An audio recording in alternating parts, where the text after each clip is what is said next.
Good afternoon, students, parents, faculty, and community members. Well, this was certainly not how I anticipated delivering this commencement speech. But first off, I want to say thank you to the class of 2020 for nominating me and selecting me as your graduation speaker. My name is Michaela Ottenberg, and I'm a government teacher and alumna here at Potomac Falls High School. It's an incredible honor to be able to speak to you all today, even if it's not in the format or setting we had anticipated. I've had the opportunity to deliver graduation speeches here as a student at Potomac Falls High School way back in 2006 and throughout my college and graduate careers. However, to be able to speak to you all today as an alumna of Potomac Falls, as a faculty member here, and as someone who loves this community deeply, it is an incredible privilege to have the opportunity to speak to you all today. When I was trying to decide what to say, I kept thinking about the English education I received here at Potomac Falls High School and the emphasis on not using cliches in our writing. So, to my former English teachers, Mr. White, Ms. Trickett, and Ms. Jens, here's my best original work that I can offer. I don't think it's a stretch to say that we are living in a unique moment in history. We're living through a pandemic and a lot of political strife and social strife here in the United States. We may feel helpless, scared, angry, and worried. As a millennial, I know what it's like to enter college and to graduate during economic uncertainty and hardship. But regardless of the setting, I wanted to offer you some tips, some helpful guidance I have lived by that have helped me make the bad days better and the good days the best. First off, please promise me, class of 2020, that you will find what makes you happy and you will do it. Okay, so I may have already broken the rule against cliches, but as many of you know, after graduating from college, I attended law school. That's why I get this fancy hat. While in law school, my best friend, a fellow graduate of Potomac Falls High School, Doug Green, died in combat while serving our country in Afghanistan. After this loss, I reevaluated some things. Did I enjoy the work I was doing? Did I like where I lived at the time? Was I happy? When the answer was no to all of these questions, I knew I needed to make a change. I was always happiest when I was in the classroom and working with others. The leap from a career in law to a career in education made a lot of people question me. Why do you want to be a teacher? Why'd you waste all that money and time in law school to be a teacher? In short, some people were critical. But those that loved me and were true friends and supportive family members stood by me. I've been teaching for 6 years, and nothing makes me happier. So this is my challenge to you, seniors. Find what makes you happy and pursue it. Simply put, we are not on this earth long enough to waste time for things that don't spark joy. Thank you, Maria Kondo. Yes, sometimes we do have to do things we don't enjoy. We have to unload the dishwasher, and we have to pay our taxes and bills, and we have to go to school online when all we want to do is be back together in person in the classroom.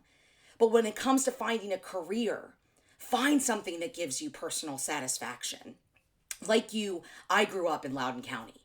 I know the immense pressure we put on ourselves around here. And it's okay to stay motivated and to try to be the best that you can be. You should be doing that. But next year and through adulthood, try new things. Challenge yourself. Going to college? Take a class in something you would have never thought of before. In my final year at UVA, I took a course on the history of the circus. Do I like circuses? No, not really. I like animals and I detest crowds. But go outside of your comfort zone. Are you entering the workforce? Then apply for positions that make you happy and set goals for yourself.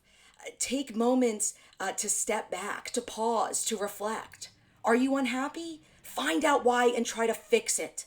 Opportunities exist, but we have to be aware of them and actively work to find them. And we can only find them if we're true to ourselves and we're honest with ourselves.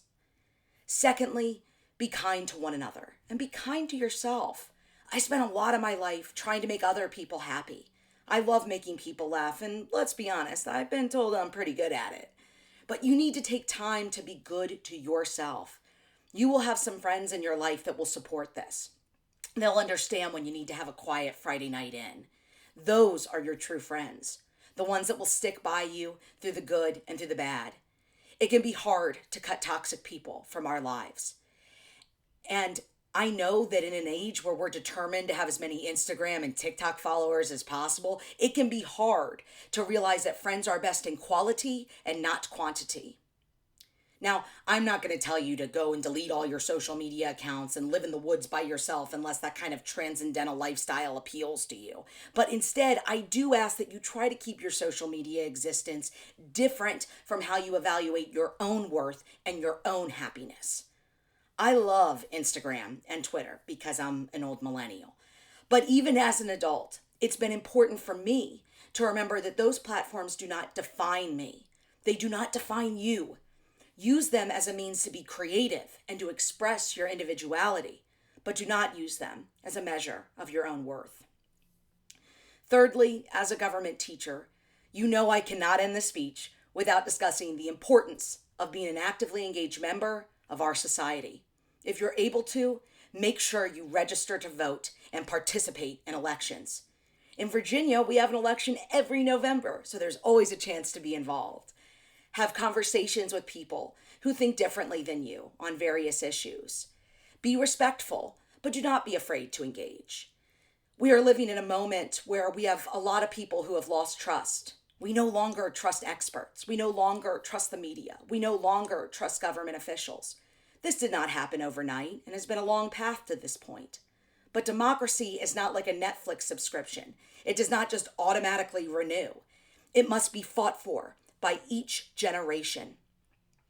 Every person must participate and fight for our freedoms and values to be protected. It is up to you, it is up to me to care about the issues and to care about each other, to fight the systemic injustices that persist and give each generation after us the tools to keep on fighting. Now, this obviously does not mean physical fighting or angrily shouting in the comments section on Instagram and Facebook. What I ask of you, class of 2020, is to set the moral standard for our country and generations to come. I know this sounds daunting, but I also know that you can do it.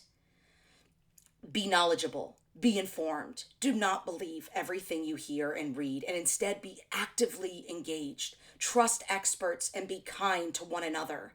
The internet is a treasure trove of information, but it can also be filled with misinformation, conspiracy theories, and vitriol. Be critical of what you read and check your sources. If you aren't sure how to do this, reach out to me. I'd be happy to help. But in short, we must not feel jaded. We must not give up. I have seen your compassion, your integrity, and your character, class of 2020. If anyone can make this world better, it's you. In conclusion, I want to thank you, seniors. I've known many of you since your freshman year, and every senior class has a unique personality. Some classes are a little wild, some classes are very intense academically, some live and breathe purple and black. But what I love most about the class of 2020 is your heart. You are an incredibly sweet and sincere group of students. You care about one another, and you care about making those around you proud. Never lose this trait. Never lose the desire to make a difference and make the world around you better. But also, promise me, don't be afraid. It's okay to mess up. It's okay to change your mind or to try something new. It's okay to go to law school and be a teacher instead. It's okay to move away and try a new place and take it from someone who knows. It's okay to come back home again too. I love you, Potomac Falls High School class of 2020. This wasn't what we were planning for, but when we see each other again, expect a high five and an OP Falls from me. Congratulations, class of 2020. Go do great things.